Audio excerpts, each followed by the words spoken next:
Hey everybody, just to follow up on Fitz's video on Paint the Town Red, we're going to show you one of my favorite expansions as well. This expansion was just reprinted by Upper Deck, and so it's available in the Upper Deck store. When I purchased this, though, it was out of print, so unfortunately I had to buy it for a little bit higher retail price. It's not like Fantastic Four kind of crazy prices, but it was still higher than I would have liked to pay. Normally it's like 19 bucks. So that's great that they reprinted it and people finally have access to it. So because of that, we want to just talk about this set just to show you guys what's in it to see whether or not you are interested in getting it. And so we'll talk about the heroes, masterminds, villain groups, some of the new keywords, and yeah, we'll go from there.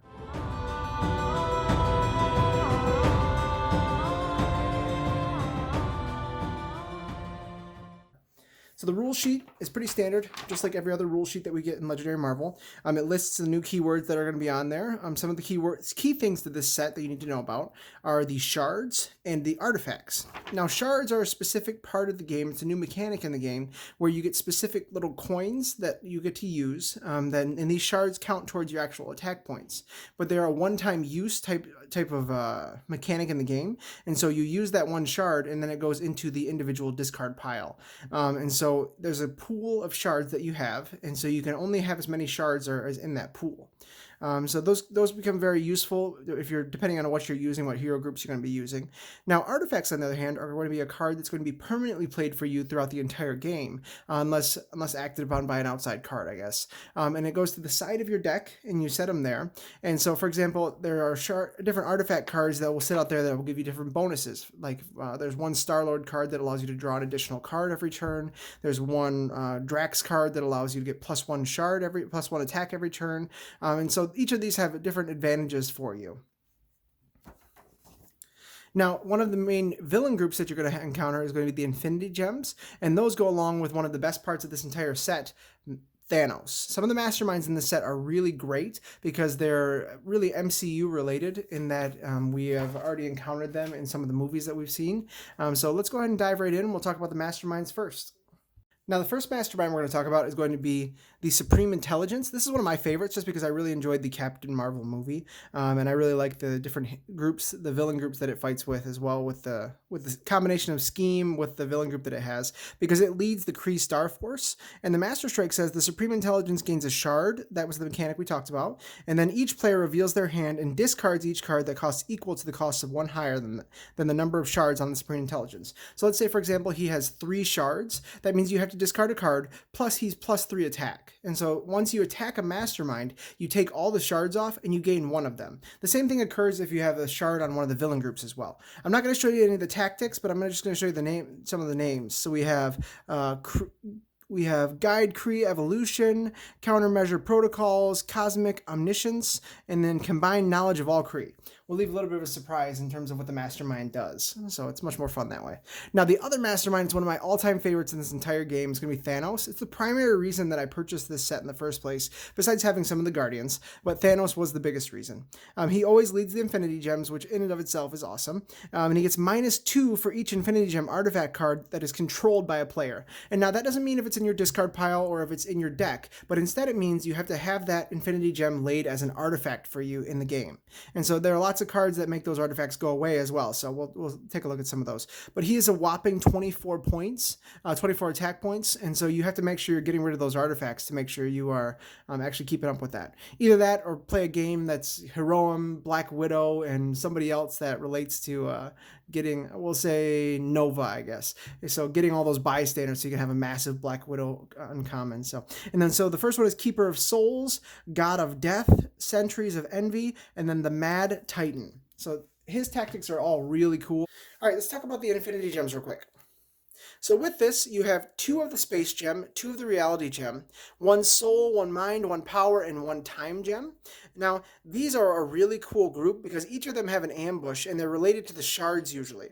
And so, for example, with this one right here, it says Power Gem gains a shard for each Master Strike in the KO pile or stack next to the Mastermind.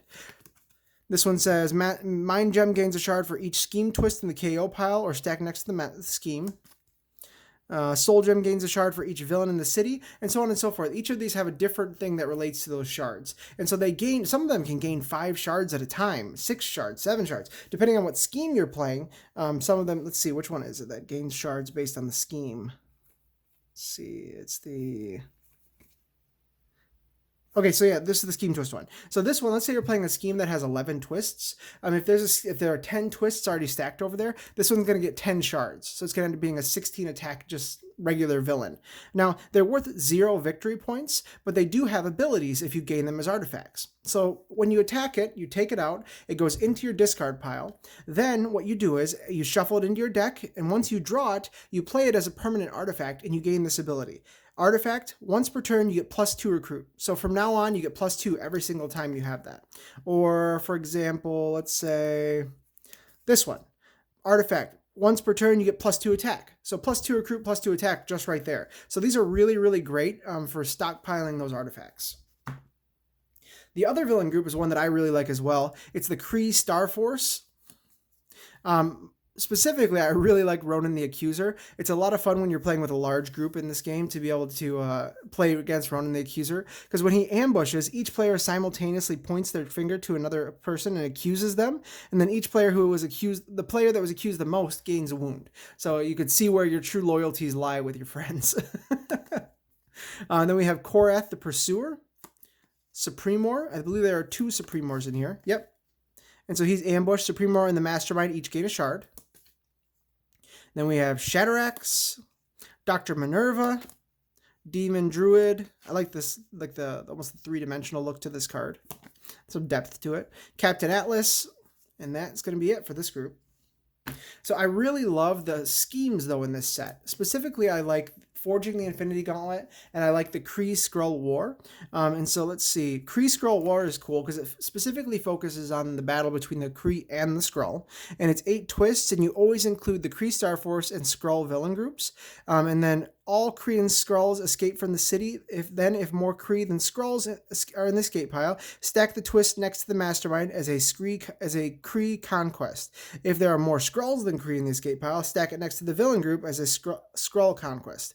And so you lose the game when there are 4 Kree conquests, 4 Kree conquests or 4 Skrull conquests. So it's a really fun one. It's a pretty cool balancing act as well. And then you have Intergalactic Kree Negabomb. It's 8 twists, and you make a face-down Negabomb deck with 6 bystanders. And then Forge the Infinity Gauntlet. This one is really fun, and you could do some really cool stuff with it. If you want to combine this with some other mastermind that you want to forge the Infinity Gauntlet, because the entire game is based around actually forging or creating the Infinity Gauntlet with all of the gems. So the gems become one of your primary villain groups, and you start to your left when there's a twist going clockwise. The first person with an Infinity Gem artifact puts it into the city. Okay, it has to either be in their discard pile or already played, and you choose one of those that enters the city, and then you put a shard on each of the Infinity Gems. Now, there are multiple ways to be able to lose in this one as well, though. When 6 Infinity Gems are in the city and or the escape pile, you lose, or when a player, like Fitz, controls 4 Infinity Gem artifacts, that player is corrupted by power, and that player wins, evil wins, and everyone else loses. Really, really fun one. Now, this one I'm not as big of a fan of, uniting the shards, because you have to keep a closer eye on what you're actually doing with your shards in terms of your shard pool, because you have to have exactly 30 in the supply at the start of the game, and you have to make sure you're putting them back in the appropriate number each time. So it's just something to consider, but it's a fun one. Now, the hero groups are also really good, especially now with the MCU being as popular as it is, because they're all heroes that you really are familiar with already, and they're all, primary characters from modern Guardians of the Galaxy. Hopefully in the new set, because I know there's a set that's coming out. It's like a cosmic set. I think it's after New Mutants and after Heroes of Asgard. So it should be, sometime between now and a year. It was supposed to be in like May of this year, I think. So this one is going to be really cool. It's Drax, and Drax's rare is awesome because it's kind of like Hulk's rare, and you double the attack that you have. Gladiator Hulk, I should say, because Gladiator Hulk allows you to double the smash that you have as well. All right, now this is one of the artifacts that you can get. It's going to be Knives of the Hunter. It's an artifact. Once per turn, you get +1 attack. So that's a permanent +1 every single turn. So you pay an investment of 3 recruit, and then from that point on, you're going to have that +1 as soon as you draw this. Then you have the other common. It's Interstellar Tracker. It's a 2 recruit. You look at the top card of your deck, discard it, or put it back. And if you played an Instinct Hero already, you can KO the card you discarded that way. Pretty nice. And then the uncommon is going to be the Destroyer. And it is, if you played a Guardians of the Galaxy card, each other player reveals an instinct hero or discards an artifact they control. For each artifact discarded this way, you gain a shard. So if you're playing more competitively versus more cooperatively, this is probably a better card. I find that Fitz and I don't use this very often because we mostly play cooperatively. The second one is going to be Gomorrah, and Gomorrah is pretty solid. She really focuses on shards quite a bit for a lot of her cards. Now, this is an artifact for the rare, which is awesome, and once per turn, gain 2 shards. Once per turn, you can spend 5 shards to get plus 10 attack. And so if you think about it, with the other cards you're going to see here, you could easily get 5 shards. That'll give you 10 attack almost every single turn that you have.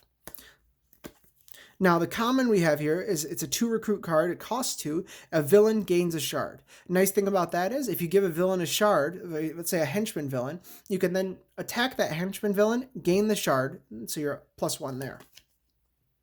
The other common we have is Galactic Assassin, and it's a villain of your choice gets a number of shards, no attack from shards this turn, And this is 3 attack. If you play 2 covert heroes, the Mastermind gets no attack from shards this turn. So that's pretty nice, especially when Thanos gets a lot of shards. Then it gets ugly. This one I'm particularly fond of. It's pretty good. It is Deadliest Woman in the Universe. It's gain 2 shards. If you played a covert hero, you can gain another shard. So just of itself, right there, you have 3 attack. Rocket, I really enjoy playing with. I love his focus on tech and range, and some of the cards he has are actually really good. First one is Vengeance is Rocket, and it's 5 attack by itself. Then if you played a tech hero, you get +1 for each other master strike in the KO pile or stack next to the Mastermind. So throughout the game, the longer you play, the more powerful this card's going to get. Then this one I really like. It's 2 recruit, and you could discard a card if you do draw a card, and then it only costs 3. So it's really nice for fixing bad hands. The other common we have is a 4 recruit card, and it's called Trigger Happy. It's 2 attack, and if you played a Guardians of the Galaxy card, you get to gain a shard for each other Guardians hero you played this turn. So if you're playing just a Guardian-centric game, which in and of itself is going to be pretty broken, because these cards synergize together really, really well, you're going to gain a lot of shards in one turn. And then he also has an artifact card. It's going to be artifact. Whenever a master strike or villain ambush ability is completed, you may gain a shard. And if you think about it, if you're playing this card with a lot of these, every single one of these villains has an ambush. A lot of these villains have an ambush as well. And so that's something to consider with this because you're going to continuously gain shards from this. So it's really good. It's probably one of my least favorite artifacts, but it's still pretty good. All right, now, probably the best hero in this set, and one of those that just makes any game that I've played with him almost, pretty broken actually, is going to be Starlord. And the first rare is going to be Sentient Starship. I actually lost this rare for, I would say, about 2 months. And I was looking through my boxes because I have those big boxes that I store all my cards in. And I actually found him stuck together with like Silver Surfers cards on accident. I don't know what happened. So luckily, I haven't used him in a while, so it's been I wasn't missing out on it. So artifact, once per turn you gain a shard, and for each artifact you control. So if you have shards, if you have artifacts from this, you have artifacts from this, you have Infinity Gem artifacts, suddenly you're getting 6, 7 artifacts, 6, 7 shards every single time. Now this one is really good as well. It's artifact, once per turn you gain a shard. This card makes his set really, really flexible because it allows you to copy any other artifact that you have and use that ability again. So let's say, for example, you have this as your rare, okay? You play this, you have it out, you gain 6 shards, let's say, because you have 6 artifacts. If you play this and copy this one, you're going to gain 6 more shards. So that's 12 attack just right there. And this is probably one of my favorite cards in the game just because of the fact that continuously drawing cards is amazing. And so it's called Implanted Memory Chip. It's an artifact. Once per turn, you get to draw a card. The nice thing about it is, even though it's the uncommon, you still have quite a few of them to be able to access. So if you could get all 3 of these, you are in really good shape because you're going to draw 3 cards every single turn. And then the last one, everyone's favorite, is going to be I Am Groot. It's going to be Groot.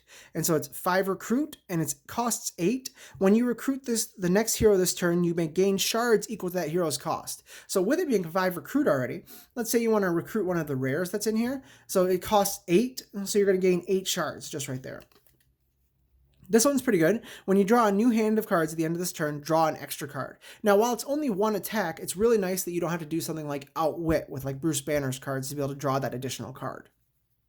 Or, pay the actual recruit like you have to do in Mr. Fantastic. Then this one is Prune the Growths. And then it is 2 attack, and if you play a strength hero, you can KO a card from your hand or discard pile. If you do, gain a shard. Again, I like the art because it's coming out of the picture a little bit more, kind of just like all the other ones are doing as well. Pretty cool. And so that's a really nice one. And then, of course, we have Root and Branches, and it's gain 2 shards. You may spend shards to get recruit this turn, and then if you played a covert hero, you may choose another player. That player gains a shard, and it is 4 recruit. So really, really nice. So overall, I really do recommend this set. One thing that I recommend, though, with the shards is that find an alternative way to count shards versus having those individual little cardboard coins. A lot of people use actual little gems they can get on Amazon. It's a really nice way to be able to make it feel a little bit better and not as cheap. I kind of want to start using something kind of like the Splendor chips, almost like poker chips, to be able to do it, because I think that those would be pretty useful as well. It would be an easier way to count them out. So just put like 30 poker chips at a pile in the middle, and then it wouldn't feel as, the cheap cardboard. So overall, great set, great masterminds, really iconic heroes as well, and villain groups. Have any recommendations for games you want us to play with these? Let us know.